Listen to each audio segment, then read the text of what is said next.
நம்ம இன்றைக்கி ஆட்டுக்குடல் எப்படி க்ளீன் பண்ணுறதுன்னு பார்க்கலாம். நான் 1/2 kg ஆட்டுக்குடல் எடுத்திருக்கேன். அதாவது இப்போது நம்ம இதை நல்லா தண்ணி ஊற்றி வாஷ் பண்ணிக்கலாம். மேலே இருக்க அழுக்கெலாம் போகணும்ல, அதனால் திருப்பறதுக்கு முன்னாடியே மேலே ஃபுல்லாக வாஷ் பண்ணி எடுத்துக்கணும்.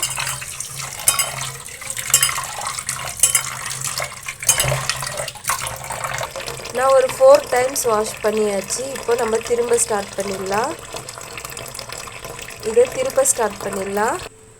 நான் இந்த மாதிரி ஒரு கம்பி எடுத்திருக்கேன்.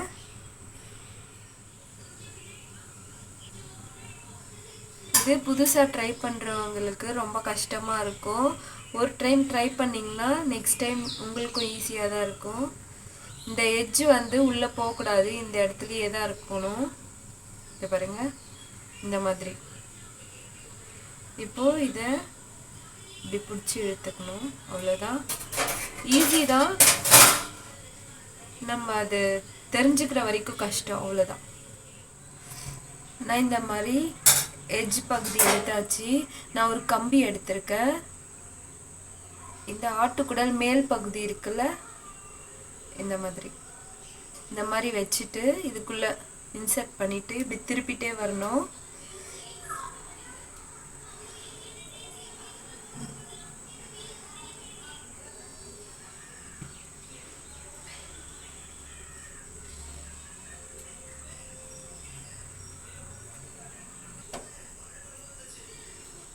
பாருங்க, அவ்வளோதான். இப்போது இந்த பகுதியை நம்ம வெளியே எடுத்துடணும். இந்த மாதிரி எடுத்துட்டு திருப்பினீங்கன்னா திரும்பிடும்.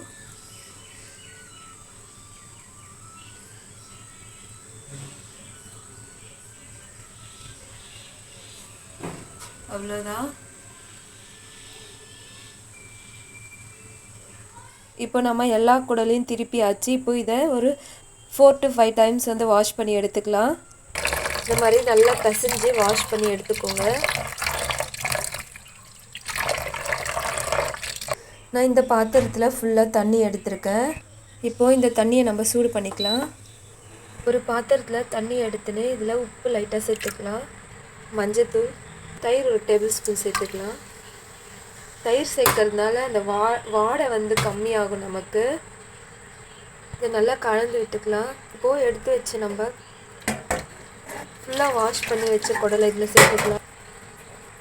இப்போது இதை பசைஞ்சு நல்லா வாஷ் பண்ணி எடுத்துக்கலாம். இப்போது நாம் தண்ணி வடிச்சிட்டு ஒரு பிளேட்டுக்கு மாற்றியாச்சு. திரும்பவும் இதை ஹாட் வாட்டரில் போட்டு வாஷ் பண்ணிக்கலாம். இப்போது தண்ணி நல்லா சூடாயிடுச்சு. இந்த பாத்திரத்துக்கு மாற்றிக்கலாம். திரும்பவும் 1 tablespoon உப்பு போட்டுக்கலாம், மஞ்சத்தூள், தயிர். நம்ம வாஷ் பண்ணி வச்ச குடலை சேர்த்துக்கலாம்.